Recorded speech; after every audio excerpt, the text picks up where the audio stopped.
നമ്മൾ മറന്നാലും മറക്കാത്ത ഒരു ദൈവത്തെ ആരാധിപ്പാൻ പ്രഭാതത്തിൽ നമ്മളെ ദൈവം വിട്ടയച്ചതിനായി ഞാൻ ദൈവത്തെ സ്തുതിക്കുന്നു. ദൈവം എത്രത്തോളം നമ്മളെ ബലപ്പെടുത്തുന്നതിനായി ഞാൻ ദൈവത്തെ സ്തുതിക്കുന്നു. വളരെ സന്തോഷമുണ്ട്. I am so glad to come and attend this blessed worship service, especially with your senior pastor Sam T Varghese. സാറിൻ്റെ മെസ്സേജ് കേട്ട് അനുഗ്രഹിക്കപ്പെടാനായിട്ട് ഞാനും വന്നത്. ഞാൻ ദൈവത്തെ മഹത്വപ്പെടുത്തുന്നു. സെഫന്യാവിൻ്റെ പുസ്തകം 3-ാം അധ്യായം 16-ാം വാക്യത്തിൽ ഇപ്രകാരം എഴുതിയിരിക്കുന്നു: ഇസ്രായേലേ, നീ ഭയപ്പെടരുത്. സിയോനോട് ഇപ്രകാരം പറഞ്ഞു, നീ തളരരുത്. ആ വേർഡ് എനിക്ക് ഒത്തിരി അങ്ങ് ഇഷ്ടപ്പെട്ടു. ഒരിക്കലും തളരരുത്. Never allow your limb to become limbing. You know, limbing എന്ന് പറയുമ്പം ഈ നെർവ്സ് ഒത്തിരി തളർന്നു പോകും.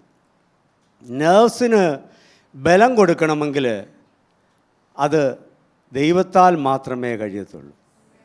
കാർഡിയാക് സിറ്റുവേഷൻസ് എല്ലാം ഒരു 2-3 മന്ത്സിനുള്ളിൽ റിക്കവർ ചെയ്യിക്കാം. പക്ഷെ നെർവ്സിൻ്റെ ബലം ഏകദേശം 1 വർഷത്തോളം എടുക്കും ഒന്ന് നടന്ന് നീങ്ങാൻ. പക്ഷേ ഒരിക്കലും ഞരമ്പ് തളരാനിടവരരുത്. നീ ഒരിക്കലും തളരരുത് എന്നാണ് പറയുന്നത്. തളരാതിരിക്കുവാൻ ഒരൊറ്റ മാർഗമേ ഉള്ളൂ. ഒന്ന്, ദൈവത്തെ എപ്പോഴും പാടി സ്തുതിക്കുവാൻ കഴിയുന്ന ഒരു വ്യക്തിക്ക് ഒരിക്കലും തളരുവാൻ ദൈവം അനുവദിക്കത്തില്ല. ഞാൻ ദൈവത്തെ മഹത്വപ്പെടുത്തുന്നു. പ്രഭാതത്തിൽ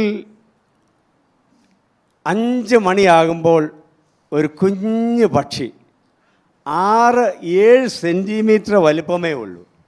ആ പക്ഷി എൻ്റെ വീടിൻ്റെ അടുക്കൽ വന്ന് ആ മരത്തിൽ വന്ന് ഒന്ന് പാടാറുണ്ട്. ഞാൻ ദൈവത്തെ സ്തുതിക്കുന്നു. ആ പക്ഷിയുടെ സൗണ്ട് ഞാനൊന്ന് കേൾപ്പിക്കാം.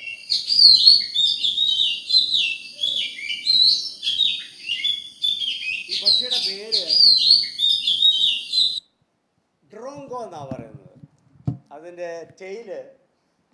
അതിൻ്റെ ടെയില് ബൈഫിഡാണ്. 2ആയിട്ട് ഇങ്ങനെ ഇരിക്കുന്ന ഒരു പക്ഷിയാണ്. ഒരു കറുത്ത പക്ഷിയാണ്. നമ്മൾ ടെലിഫോൺ ലൈനിലെല്ലാം ഇരിക്കുന്നത് കാണാം.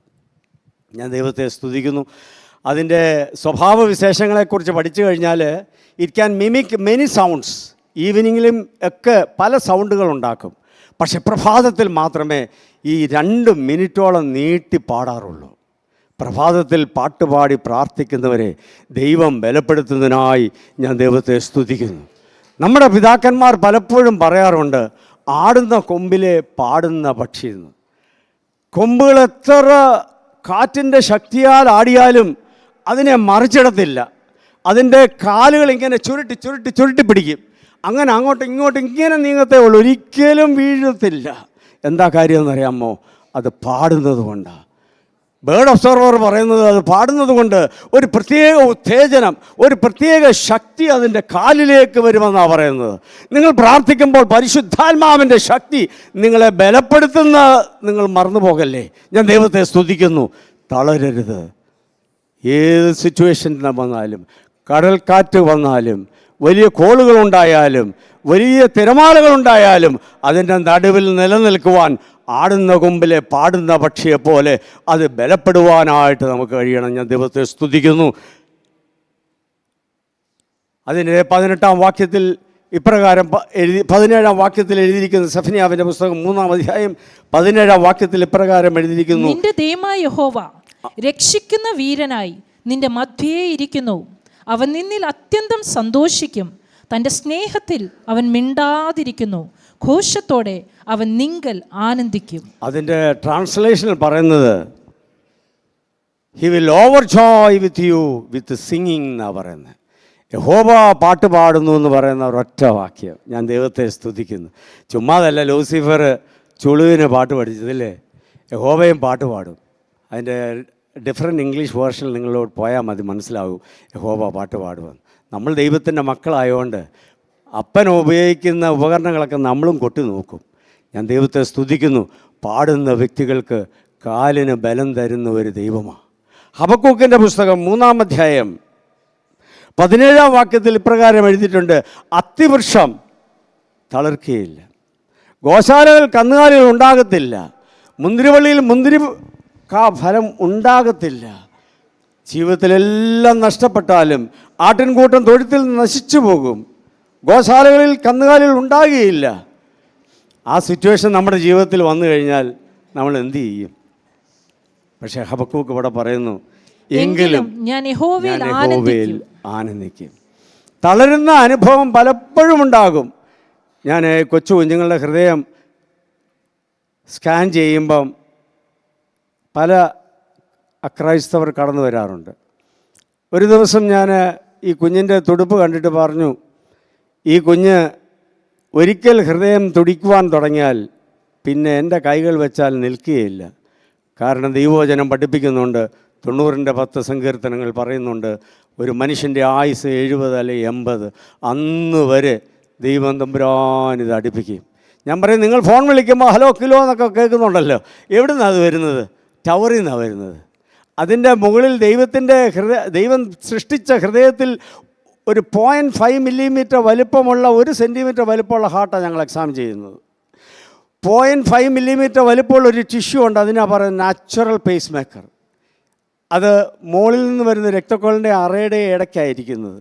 പക്ഷേ അതിൽ നിന്നായാലും അഡിനോസിൻ ട്രൈഫോസ്ഫേറ്റ് റീസൈക്കിൾ ചെയ്ത് നിങ്ങളുടെ വയസ്സ് പ്രായമായി നിങ്ങളുടെ തീയതി ദൈവം എഴുതി വെച്ചേക്കുന്ന ദിവസം വരെയും മരണം വരെ അടുപ്പിക്കുവാൻ കഴിയുന്ന ഒരു ദൈവം ആ ഒരു 0.5 മില്ലിമീറ്റർ ടിഷ്യൂവിൻ്റെ ബലമല്ല, സ്വർഗത്തിലെ ടവറിൽ നിന്ന് അയക്കുന്ന ശക്തി അത്രേ. അത് നിൽക്കാൻ ദൈവം ഇവിടെ വരാതെ ദൈവം കാത്തു പരിപാലിക്കും. ആ മുസ്ലിം സഹോദരി ഉടനെ കരയുവാൻ തുടങ്ങി. എന്നോട് പറഞ്ഞു, സാറേ, ഞാൻ ചോദിച്ചു എന്താ കരയുന്ന ഉമ്മാമ്മേ? മാമ പറഞ്ഞു, മോനെ എൻ്റെ കുഞ്ഞ് ആക്സിഡൻറ്റിൽപ്പെട്ട് ട്രിവാൻഡ്രം മെഡിക്കൽ കോളേജിൽ ആയിരുന്നു. ഞാൻ പല ദിവസങ്ങൾ കൂട്ടിരുന്നു. കൈകാലുകൾ ചലിക്കുവാന്ന് കാണുവാൻ കഴിയുമോ എന്ന് തന്നെ വിശ്വസിച്ചില്ല. ഡോക്ടർ പറഞ്ഞു നിങ്ങൾ വീട്ടിൽ കൊണ്ടുപോയിക്കോളാൻ പറഞ്ഞു. ആ മാതാവ് വളരെയധികം തളർന്നു പോകുന്ന അനുഭവത്തിലേക്ക് പോയി. ഉച്ച സമയത്ത് ഭക്ഷണം കഴിക്കുവാനായിട്ട് പോയി തിരിച്ചു വന്നപ്പോൾ ആ കസാരയിൽ ഒരു ലഘുലേഖ കിടന്നു. നമ്മുടെ കോവിഡിൻ്റെ സമയത്തും സുവിശേഷ ലഘുലേഖകൾ കൊണ്ടു കൊടുത്തവർക്കായി ഞാൻ ദൈവത്തെ സ്തുതിക്കുന്നു. ആ ലഘുലേഖയിൽ ഇപ്രകാരം എഴുതിയിരുന്നു, ഉയർത്തെഴുന്നേറ്റ യേശു നിൻ്റെ ജീവിതത്തിൽ അത്ഭുതം ചെയ്യുവാൻ കഴിയും. ആ ഉമ്മാമ്മ എന്നോട് പറഞ്ഞു, മോനെ, ഞാൻ ആ ലഘുലേഖ എൻ്റെ നെഞ്ചത്തോട്ട് ചേർത്ത് വെച്ചിട്ട് പറഞ്ഞു, ഉയർത്തെഴുന്നേറ്റ ഒരു ദൈവം ഉണ്ടെങ്കിൽ എൻ്റെ ഈ മകനെയും ഉയർത്തെഴുന്നേൽപ്പിക്കണമെന്ന്. ഒരു മാതാവിന് മാത്രമേ ഒരു കുഞ്ഞിനെക്കുറിച്ചുള്ള വേദനയുള്ളൂ. അന്ന് വൈകിട്ട് ആ കുഞ്ഞിൻ്റെ കണ്ണുകൾ തുറന്നു. ഒരാഴ്ചക്കുള്ളിൽ ചെറിയ ഫിസിയോതെറാപ്പി കഴിഞ്ഞ് ആ മകന് ഇറങ്ങി നടക്കുവാൻ ദൈവം ഇടയാക്കി. എന്നോട് പറഞ്ഞു, ആ സാറിൻ്റെ മകൻ്റെ ഭാര്യയാണ് സാറിപ്പോൾ എക്സാം ചെയ്യുന്നതെന്ന് പറഞ്ഞു. തളരുന്നവരെ ആശ്വസിപ്പിക്കുവാൻ നമ്മളൊരിക്കലും മറക്കരുത്. തളരാതെ ദൈവം കാത്തു പരിപാലിക്കുന്നത് നിങ്ങളുടെ കാലിനൊരു ശക്തി ദൈവം തരുന്നത് കൊണ്ടാണ്. 19-ാം വാക്യത്തിൽ ഇപ്രകാരം എഴുതിയിരിക്കുന്നത്, യഹോവയായ ദൈവം എൻ്റെ ബലമാകുന്നു, അവൻ എൻ്റെ കാൽ പേടമാനിൻ്റെ കാൽ പോലെയാക്കുമെന്നാണ് പറയുന്നത്. സങ്കീർത്തനം 18:33 പറയുന്നുണ്ട്, നമ്മുടെ കാലുകൾ പേടമാനിൻ്റെ കാലുകൾ പോലെയാക്കുമെന്നാണ് പറയുന്നത്. 2 ശമൂവേൽ 22:34 പറയുന്നുണ്ട്, നിൻ്റെ കാല് പേടമാനിൻ്റെ കാല് പോലെയാക്കുമെന്ന്. പേടമാനിൻ്റെ കാല് പോലെ ആക്കിയാലുണ്ടല്ലോ, എത്ര കൊടുങ്കാറ്റിൻ്റെ വലുപ്പത്തിലും നിൻ്റെ ശിഖരങ്ങൾ നിൻ്റെ ജീവിതം ആടി ഉലച്ചാലും ഉണ്ടല്ലോ, അതിൽ പിടിച്ചു നിൽക്കുവാൻ ദൈവം ശക്തി തരും. പേടമാനിൻ്റെ കാലുകളൊക്കെ അസ്ഥിക്കഷ്ണം പോലെയാണ്. നമ്മളും പാൻ്റൊക്കെ ഒന്ന് പൊക്കി നോക്കിയാലേ അറിയത്തുള്ളൂ, മടലിൻ്റെ കാല് പോലൊക്കെ ഇരിക്കുക. പക്ഷേ ദൈവം തമ്പുരാൻ ശക്തി തരുന്നതിനായി ഞാൻ ദൈവത്തെ സ്തുതിക്കുന്നു. കാലിഫോർണിയയിലൊരു ഡിയറുണ്ട്, വൈറ്റ് ടെയിൽ ഡിയർ. അതിൻ്റെ വാല് വെളുത്തിരിക്കും. പക്ഷെ അതിനൊരു പ്രത്യേക ഗുണമുണ്ട്. 15 മീറ്റർ ഉയരത്തിൽ ചാടുവാനുള്ള ശക്തി ആ മാനിനുണ്ട്. അത്രമാത്രം ബലമാണ്. ദൈവം എന്താ അങ്ങനെ പറഞ്ഞതെന്നറിയാമോ? പേടമാൻ ഒരിക്കലും they never lose the track. പോകുന്ന വഴി ഒരിക്കലും തെറ്റിപ്പോകത്തില്ല. അതിൻ്റെ കാലുകൾ, അതിൻ്റെ ഉദ്ദേശം ആ ഉന്നത ഗിരിയിൽ ചെല്ലുവാനാണ്, മലയുടെ മുകളിലേക്ക് ചെല്ലുവാനാണ് അതിൻ്റെ ഉദ്ദേശം. അതുകൊണ്ട് ദൈവം ഒരിക്കലും അതിൻ്റെ ട്രാക്ക് തെറ്റിക്കുവാൻ ഇടവരുത്തില്ല. നിൻ്റെ കാലിന് ബലം തരുന്നത് പേടമാനിൻ്റെ കാല് പോലെ ശക്തി തന്നാലുണ്ടല്ലോ. 2 ശമൂവേൽ 22:30 പറയുന്ന പോലെ, നിന്നാൽ ഞാൻ പടക്കൂട്ടത്തിൻ്റെ നേരെ പാഞ്ഞു ചെല്ലും, എൻ്റെ ദൈവത്താൽ മതിൽ ചാടിക്കടക്കും. നിങ്ങൾ കാണുന്ന 5 അടിയോ 5.5 അടിയോ 6 അടിയോ ഉള്ള മതിലല്ല, ശത്രു സൈന്യത്തിന് വേണ്ടി ഉയർത്തിക്കാട്ടിയിരിക്കുന്ന മതിലുകൾ ചിലപ്പോൾ 25 മീറ്റർ 50 മീറ്റർ ഉയരമുള്ള മതിലുകളുണ്ട്. അത് ചാടിക്കടക്കുവാൻ നമ്മൾ ഉദ്ദേശിക്കുന്ന പോലെ അല്ല. പേടമാനിൻ്റെ കാലിൻ്റെ ശക്തി നിൻ്റെ അസ്ഥിക്കഷ്ണത്തിൽ ദൈവം ഒന്ന് തന്നാലുണ്ടല്ലോ, നീ ദൈവത്താൽ മതിൽ ചാടിക്കടക്കുവാൻ ദൈവം സഹായിക്കും. ഞാൻ ദൈവത്തെ സ്തുതിക്കുന്നു. ദൈവം ഒരിക്കലും നമ്മളെ തള്ളിക്കളയുന്നവനല്ല. ഞാൻ ദൈവത്തെ മഹത്വപ്പെടുത്തുന്നു. ദൈവം നിങ്ങളെ ധാരാളമായി അനുഗ്രഹിക്കട്ടെ. ഇന്ന് കേട്ട ഈ സന്ദേശം തീർച്ചയായിട്ടും നിങ്ങൾക്ക് അനുഗ്രഹമായിരുന്നു ഞങ്ങൾ വിശ്വസിക്കുന്നു. ഒരുപക്ഷെ നിങ്ങൾ ഇതുവരെയും ഈ ചാനൽ സബ്സ്ക്രൈബ് ചെയ്തിട്ടില്ലെങ്കിൽ ദയവായി ഇപ്പം തന്നെ ഒന്ന് സബ്സ്ക്രൈബ് ചെയ്യുക. ഈ സന്ദേശം മറ്റു ചിലർ കൂടി ഒന്ന് ഫോർവേഡ് ചെയ്ത് കൊടുക്കുക. നിങ്ങൾക്കിത് അനുഗ്രഹമായിരുന്നെങ്കിൽ തീർച്ചയായിട്ടും അത് മറ്റുള്ളവർക്കും ഒരു അനുഗ്രഹമായി തീരുവാൻ അത് കാരണമായി തീരും. God bless you.